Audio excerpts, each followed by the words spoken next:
El segundo ejemplo de fuerzas variables que vamos a dar son las denominadas fuerza viscosa. Un ejemplo de fuerza viscosa es cuando se abre un paracaídas. Veamos qué es lo que ocurre. Tenemos que sobre el paracaidista o sobre el conjunto paracaidista-paracaídas está actuando la fuerza peso que impulsa al paracaidista hacia abajo y una fuerza de frenado. Esa fuerza de frenado, que es la que llamamos fuerza de rozamiento viscoso, es una fuerza que es variable y es proporcional a la velocidad que está teniendo el paracaidista. Cuando más grande sea la velocidad, mayor es la fuerza.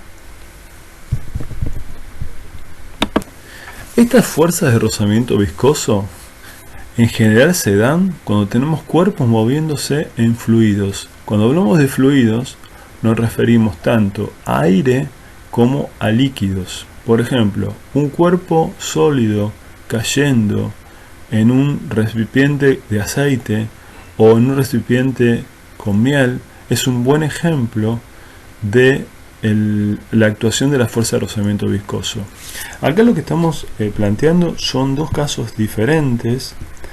En el primero de ellos, el de la izquierda, vemos que hay un cuerpo que está apoyado en alguna mesa. Sobre ese cuerpo actúa una fuerza que lo impulsa hacia la derecha.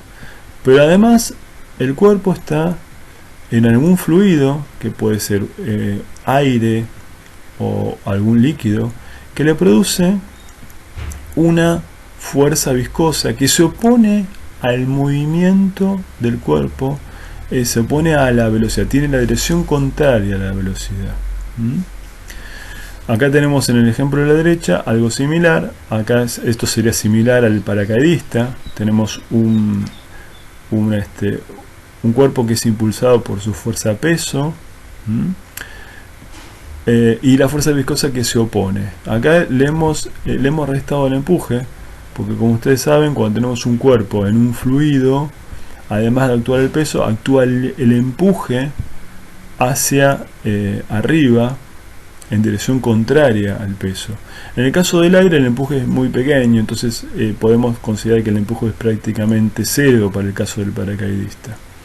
Entonces, ¿qué tenemos aquí? Fíjense, en el ejemplo de la izquierda tenemos la fuerza hacia la derecha, lo tomamos en el sentido de las X positivos hacia la derecha, y la fuerza viscosa en sentido contrario. La fuerza viscosa tiene la particularidad que es una fuerza variable. Esta fuerza suponemos que es una fuerza constante. Entonces la fuerza menos la fuerza viscosa es la masa por la aceleración del cuerpo en el eje X, y en el eje Y tenemos que normal menos peso es igual a 0. Estamos planteando la segunda ley de Newton para este ejemplo. Para el ejemplo de la derecha tenemos la fuerza que impulsa hacia abajo, por ejemplo el peso, o el peso menos el empuje, menos la fuerza viscosa que va hacia arriba, es la masa por la aceleración. En general las fuerzas viscosas, como les decía, son proporcionales a la velocidad, pero de sentido contrario, por eso le agregamos este signo. Este V larga es una constante, es una constante que depende del cuerpo y del tipo de fluido, en particular de la viscosidad.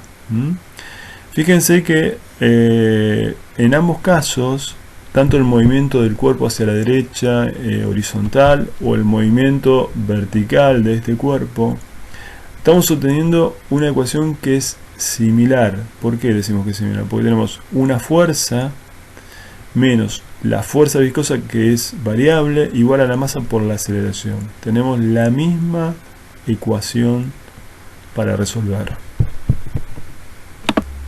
Bueno, fíjense, esta ecuación que estamos planteando aquí es la ecuación que nos obtuvimos en la transparencia anterior para esos dos ejemplos. Tenemos que la fuerza constante menos la fuerza viscosa, que es variable, es la masa por la aceleración, la derivada de la velocidad. Esto también, de nuevo, es una ecuación diferencial, lineal. Decimos que es lineal porque los coeficientes son constantes y tanto la velocidad como la velocidad no están elevada al cuadrado o a ninguna potencia. La potencia es 1, por eso decimos ecuación lineal de primer grado. Primer grado significa que está la derivada primera. Eso de primer grado es por eso. Entonces, ¿qué hacemos? Bueno, vamos a trabajar un poquito algebraicamente con esto. Pasamos este término para aquí, nos queda la fuerza, y ahora pasamos la masa dividiendo, y nos queda la derivada de la velocidad más una constante por la velocidad igual a otra constante. Esto es una ecuación diferencial porque la incógnita, está su derivada primera. O sea, el b no es un número, es una función. Por eso decimos que es una ecuación diferencial. Bueno, queremos resolver la ecuación diferencial. Para eso vamos a plantear el siguiente método. Fíjense, vamos a resolverla con lo que llamamos, vamos a separar las variables velocidad y tiempo. Estas son las dos variables, ¿no? Porque la incógnita es la velocidad y el tiempo es, de alguna manera, la abscisa, ¿no? Entonces, ¿qué hacemos? Tenemos la ecuación diferencial que vimos en la transparencia anterior, y ahora vamos a trabajar algebraicamente con esto. Pasamos este término restando, nos queda aquí, sacamos el factor común b sobre m con signo negativo, entonces acá nos queda la velocidad menos una constante. Y ahora este término que es la derivada, lo vamos a pasar, este factor lo vamos a pasar dividiendo a este miembro. Acá tenemos diferencial de velocidad sobre el factor s, y el tiempo, el diferencial de tiempo, lo pasamos aquí, nos queda menos b sobre m diferencial tiempo. Como que dividimos de nuevo esta derivada como si fuera un cociente incremental, y ahora integramos al miembro de la izquierda, integramos al miembro de la derecha. Para integrar al miembro de la izquierda usamos el método de sustitución, llamamos a esto u, entonces diferencial u es lo mismo que diferencial b. Entonces acá nos queda, en lugar de diferencial b ponemos diferencial u porque son lo mismo, y esto es lo que llamamos u. Pero bueno, la integral de du sobre u es el logaritmo de u, pero u era a su vez b menos f sobre b larga. Entonces, y esto es lo que tenemos que evaluar en la velocidad final y en la velocidad inicial, ¿sí? Ahí evaluamos, nos queda acá la velocidad final, la velocidad en función del tiempo y la velocidad inicial. El miembro de la derecha, la integral de esto, bueno, esto es una constante, sale fuera de la integral y nos queda la integral de diferencial del tiempo, que es el tiempo directamente. ¿Y ahora qué hacemos? Bueno, despejamos esto. ¿Y de qué manera? Bueno, pasamos este término del logaritmo sumando acá. Fíjense, nos quedó acá arriba. Nos quedó sumando. Y ahora el logaritmo lo pasamos aplicando la función inversa, que es la exponencial. Pasamos la exponencial, nos quedó acá. O sea que esto es el argumento, el exponente de la exponencial. Y ahora este término que está restando lo pasamos sumando. Y obtenemos que la velocidad en función del tiempo tiene esta forma. Esta es la dependencia, esta es la solución. Esta es la solución de esta ecuación diferencial. Esta ecuación diferencial tiene esta solución. Tiene esta función que depende del tiempo de esta manera. Bueno, ahí tenemos la solución que habíamos visto en la transparencia anterior. Y vamos a discutir algunas cosas de esta solución. La primera cosa que tenemos que discutir, fíjense, acá tenemos un exponente, el exponente de la función exponencial, que tiene que ser adimensional. Esto necesariamente no tiene que tener dimensiones. Eso lo que nos dice es que como el tiempo se mide en segundos, m sobre b se tiene que medir en segundos también. Eso lo que nos dice es que eso, m sobre b, es un tiempo. Lo vamos a llamar con el nombre de tiempo característico del proceso.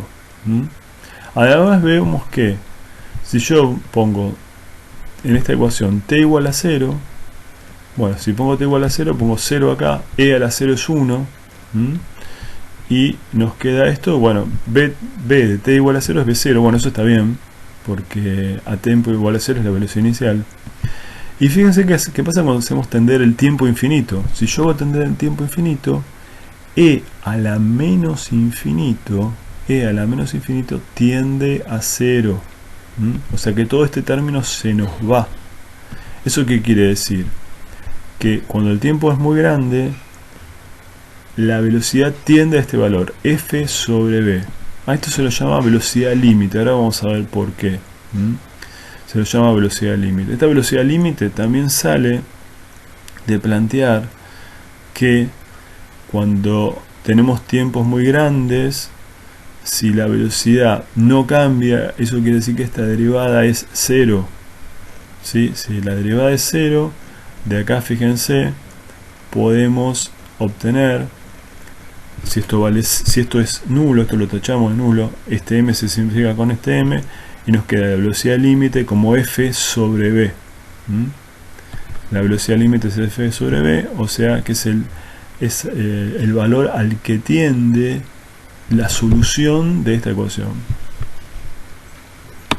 Bueno, veamos un caso particular. Si la velocidad inicial a tiempo igual a 0 es nula, en la solución general que planteamos ponemos esto igual a 0, esto se va, la velocidad entonces se va, esto hay que ponerlo 0, y nos queda f sobre v, y f sobre v que puede salir de factor común, y nos queda entonces 1 menos la exponencial.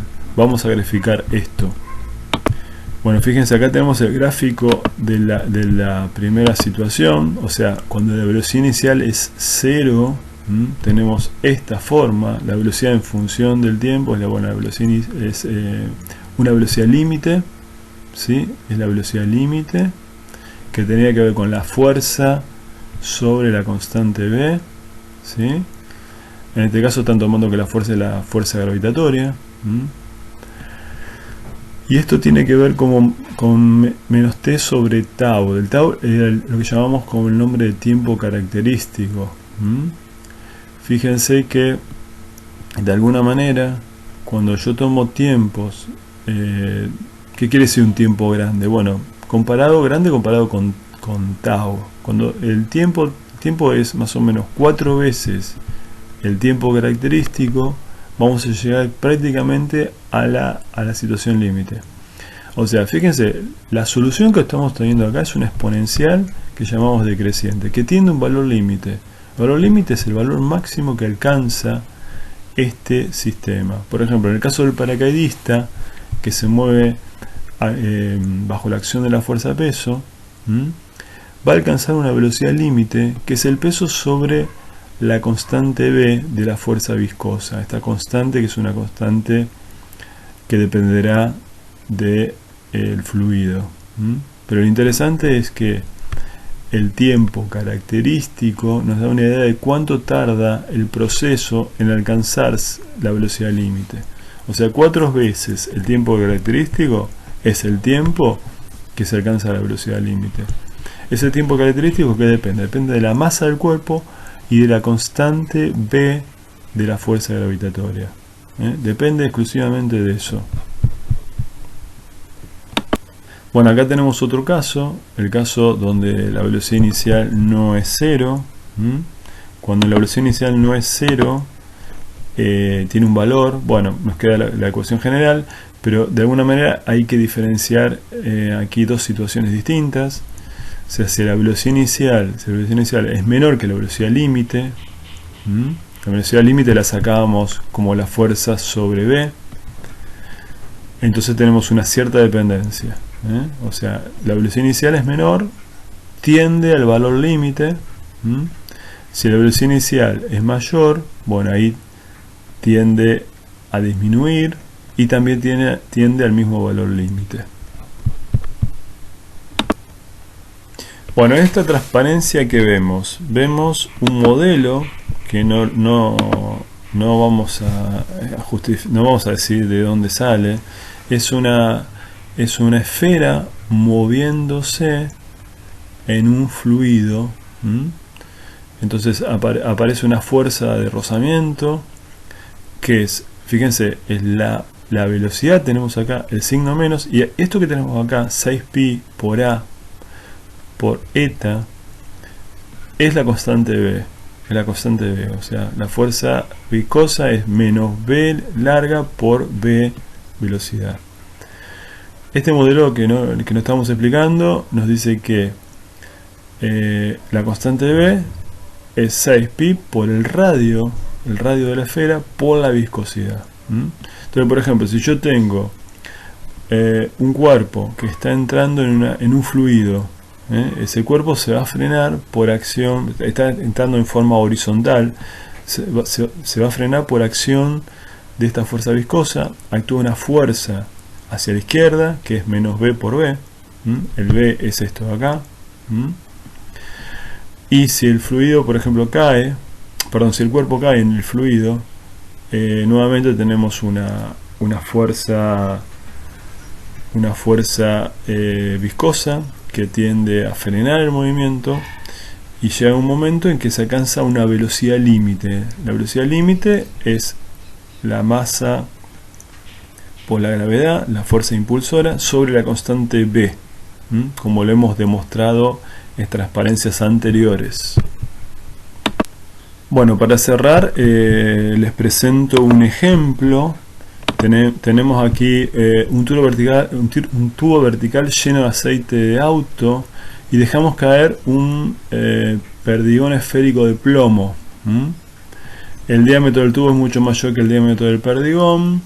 Tenemos la densidad del plomo, el radio de la esfera, la densidad del aceite y la viscosidad.